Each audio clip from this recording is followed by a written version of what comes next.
South Africans were in for a shock this morning when they read what US President Donald Trump wrote last night.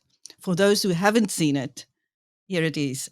South Africa is confiscating land and treating certain classes of people very badly. It is a bad situation that the radical left media doesn't want to so much as mention.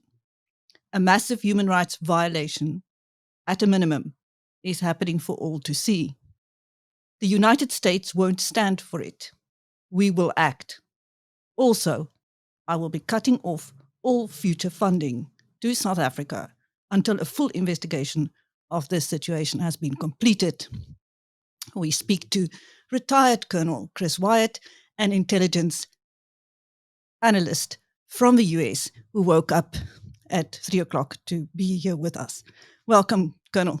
Well, Chris, thanks a lot. Actually, I didn't wake up. I've been up all night. From the moment that Trump did this, about 40 minutes later, I was busy covering it, and I've done about 6 hours of broadcasting, so I'm still going. Well, thank you for staying awake for us.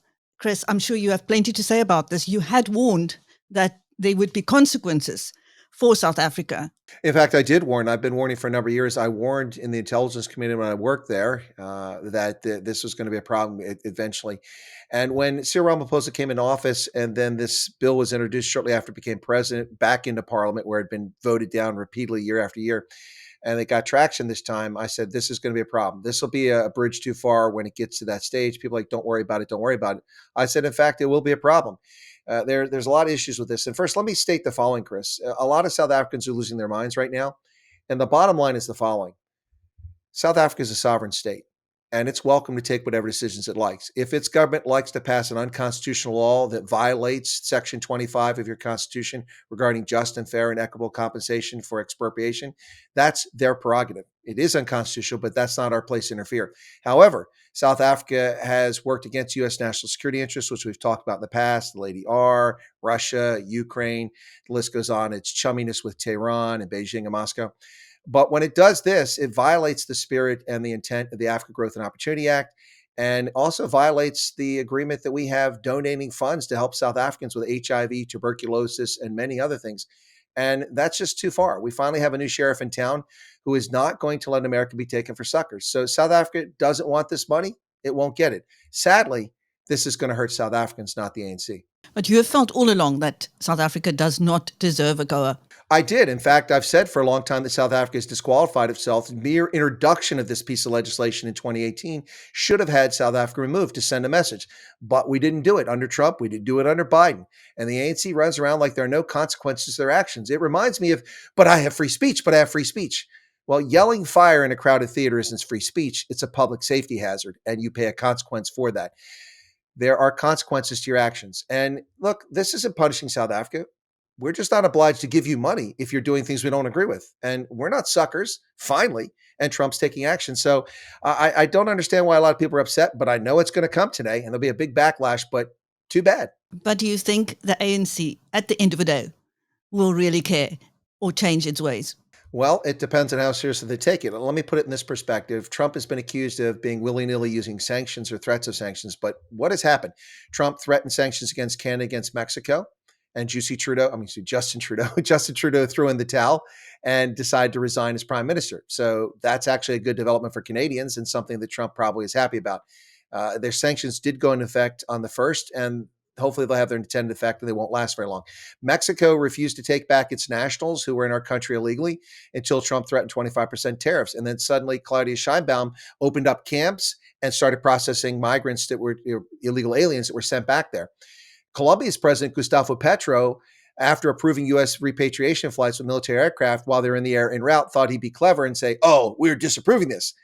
Only for Trump to be on the golf course, pull out his mobile phone and send a tweet and imply 25% sanctions on all exports, blocked all visas for diplomats from Colombia, and within an hour, Colombia backed down. Now Panama, which has been allowing the Chinese to get involved with the Panama Canal, has had sanctions threatened against them. Today, Panama backed down. The Chinese have lost all contact with the Panama Canal. So I think that, in fact, sanctions can, in fact, have an effect. Will they have it with the ANC? I don't know.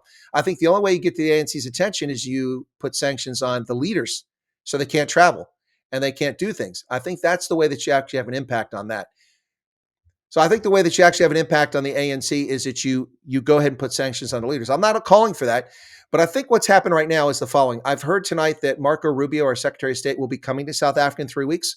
And this is what I believe has allowed a window to happen. South Africa's ignored the U.S. when Ambassador Briggy tried to get the attention for 6 months, and then he went with the Lady R news story and got their attention.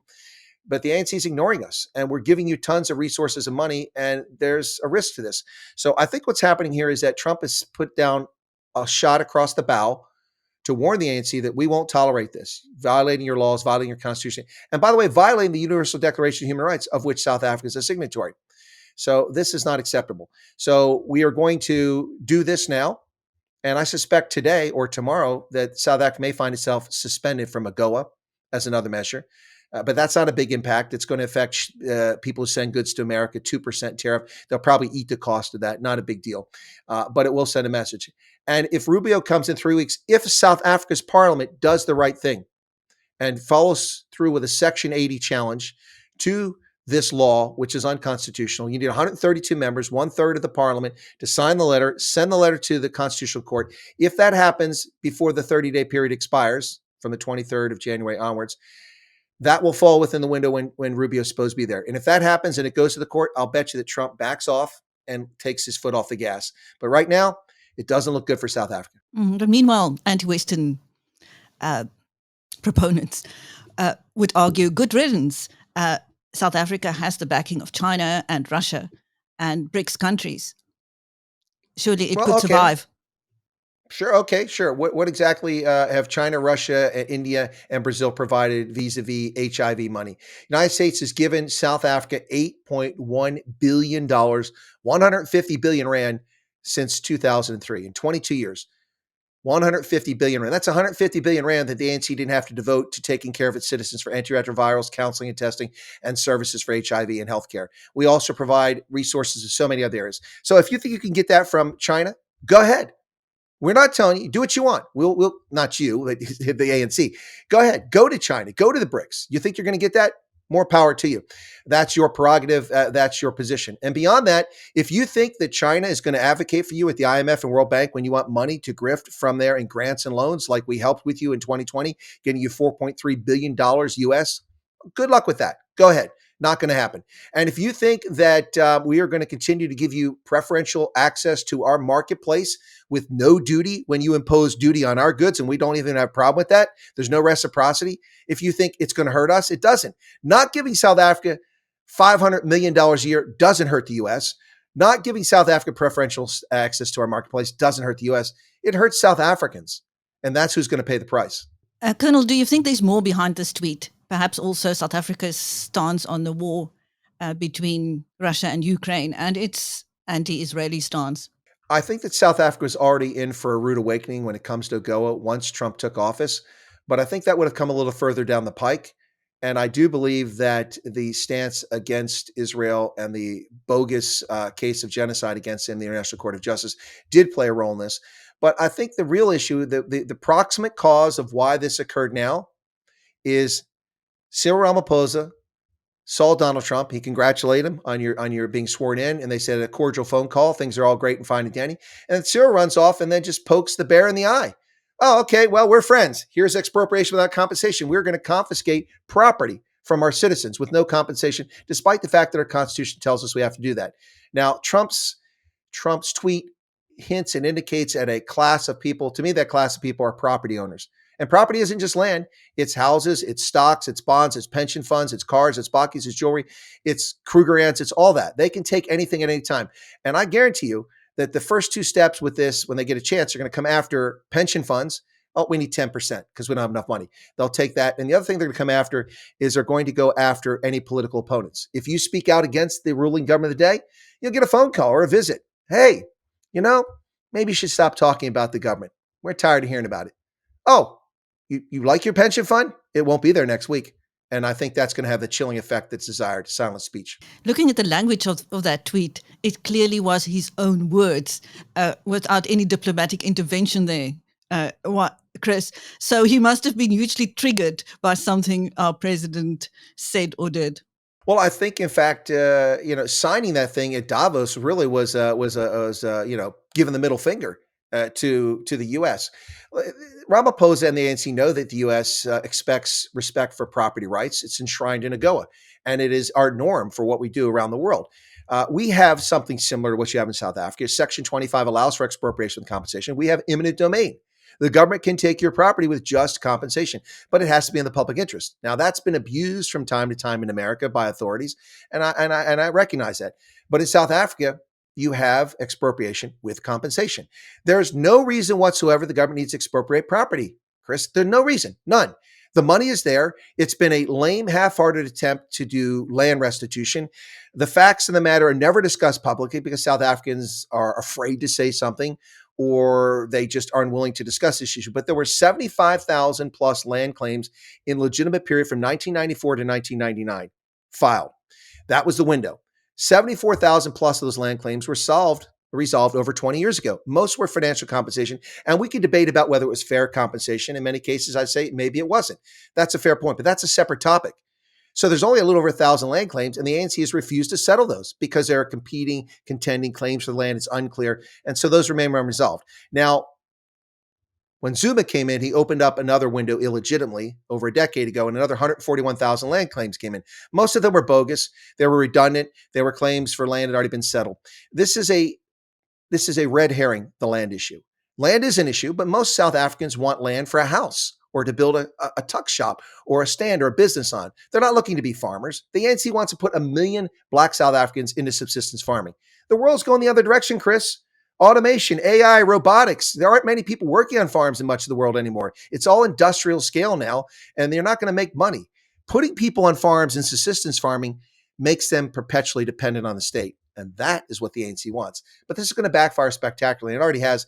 And I can't wait to see what Cyril Ramaphosa has to say. Ronnie Lamola went out and he tried to parse this and say, well, you just don't have an understanding of our system. Oh, we can read modern standard written English there, Ronnie. I read your Constitution and I know what it says.